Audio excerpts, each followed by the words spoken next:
ಮಡಿಕೇರಿಯಲ್ಲಿ ಟಿಪ್ಪು ಜಯಂತಿ ವೇಳೆ ಘರ್ಷಣೆ ಸಂಭವಿಸಿದೆ. ಈ ಸಂದರ್ಭದಲ್ಲಿ ವಿಎಚ್ಪಿ ಮುಖಂಡ ಆಗಿರುವಂತಹ ವಿಎಚ್ಪಿ ಕಾರ್ಯದರ್ಶಿ ಆಗಿದ್ದಂತಹ ಕುಟ್ಟಪ್ಪ ಅವರು ಸಾವನ್ನಪ್ಪಿದ್ದಾರೆ.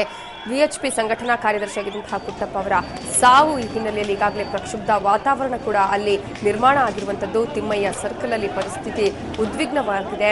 ಅದರಲ್ಲೂ ಕೂಡ ಕಲ್ಲು ತೂರಾಟವನ್ನು ಕೂಡ ನಡೆಸಲಾಗಿದೆ. ಗಮನಿಸಬಹುದು, ದೇಶಾದ್ಯಂತ ಅಸಹಿಷ್ಣುತೆ ವಾತಾವರಣ ಇದೆ ಅನ್ನುವಂತಹ ಮಾತನ್ನ ಕಾಂಗ್ರೆಸ್ ಪಕ್ಷವೇ ಪದೇ ಪದೇ ಒತ್ತಿ ಹೇಳ್ತಾ ಇತ್ತು. ಆದ್ರೆ ಟಿಪ್ಪು ಜಯಂತಿಯ ಆಚರಣೆಗೆ ಮಾಡೋದ್ರ ಮುನ್ನ ಯಾಕೆ ಸೂಕ್ತ ಭದ್ರತಾ ಕ್ರಮವನ್ನ ಸರ್ಕಾರ ಕೈಗೊಳ್ಳಿಲ್ಲ ಅನ್ನುವಂತಹ ಮೂಲಭೂತ ಪ್ರಶ್ನೆ ಈಗ ಎಲ್ಲರನ್ನ ಕಾಡ್ತಾ ಇದೆ. ಕಿಡಿಗೇಡಿಗಳನ್ನ ಯಾಕೆ ಮುಂಜಾಗ್ರತಾ ಕ್ರಮವಾಗಿ ಬಂಧಿಸಲಿಲ್ಲ? ಯಾಕಂದ್ರೆ ಪ್ರತಿಯೊಂದು ಕಾರ್ಯಕ್ರಮ ಆಗೋದಕ್ಕಿಂತ ಮುಂಚೆ ಮುಂಜಾಗ್ರತಾ ಕ್ರಮವಾಗಿ ಕಿಡಿಗೇಡಿಗಳನ್ನ ಬಂಧಿಸುವಂತಹ ಕೆಲಸ ಇರುತ್ತೆ. ಆದ್ರೆ ಇಲ್ಲಿ ಯಾಕೆ ಅಂತಹ ಕೆಲಸ ಆಗ್ಲಿಲ್ಲ?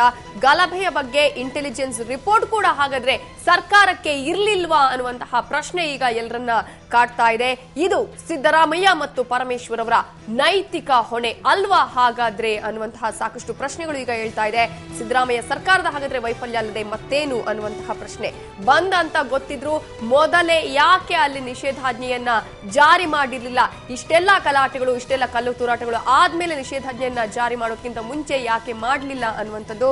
ಬಂದ್ ಅಂತ ಗೊತ್ತಿದ್ರು ಮೊದಲೇ ಯಾಕೆ ಅಲ್ಲಿ ನಿಷೇಧಾಜ್ಞೆಯನ್ನ ಜಾರಿ ಮಾಡಿರ್ಲಿಲ್ಲ ಅನ್ನುವಂತಹ ಸಾಕಷ್ಟು ಸಂಶಯಗಳು, ಪ್ರಶ್ನೆಗಳು ಈಗ ಹೇಳ್ತಾ ಇರುವಂತದ್ದು.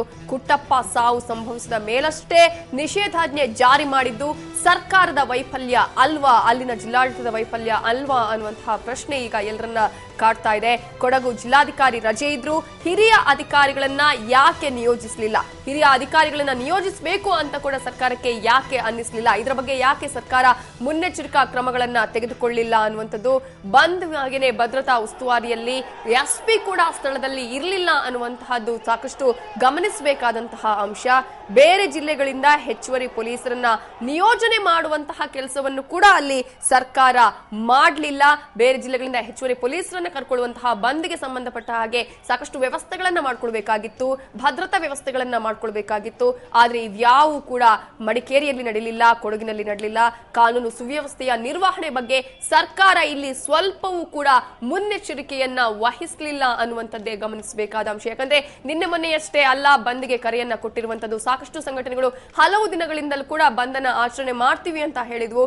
ಹಾಗಾಗಿ ಇಷ್ಟೆಲ್ಲ ಗೊತ್ತಿದ್ರು ಕೂಡ ಸರ್ಕಾರ ಯಾಕೆ ಇಲ್ಲಿ ಮುನ್ನೆಚ್ಚರಿಕಾ ಕ್ರಮವನ್ನ ತೆಗೆದುಕೊಳ್ಳೋದಕ್ಕೆ ನಿರ್ಲಕ್ಷ್ಯವನ್ನ ಮಾಡಿತ್ತು? ಹಾಗಾದ್ರೆ ಇದು ಸರ್ಕಾರದ ವೈಫಲ್ಯ ಅಲ್ಲದೆ ಮತ್ತೇನು ಅನ್ನುವಂತಹ ಪ್ರಶ್ನೆ ಈಗ ಎಲ್ಲರನ್ನ ಕಾಡ್ತಾ ಇದೆ.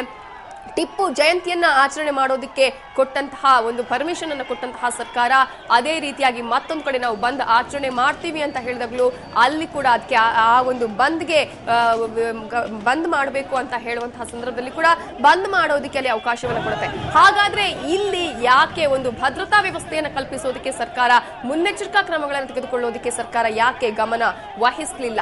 ಬಂದ್ ಅಂತ ಗೊತ್ತಿದ್ರು ಕೂಡ ನಿಷೇಧಾಜ್ಞೆಯನ್ನ ಯಾಕೆ ಮೊದಲೇ ಜಾರಿ ಮಾಡಿಲ್ಲ ಅನ್ನುವಂಥದ್ದು ಇಲ್ಲಿ ಸಾಕಷ್ಟು ಗಮನಿಸಬೇಕಾದಂತಹ ಅಂಶ.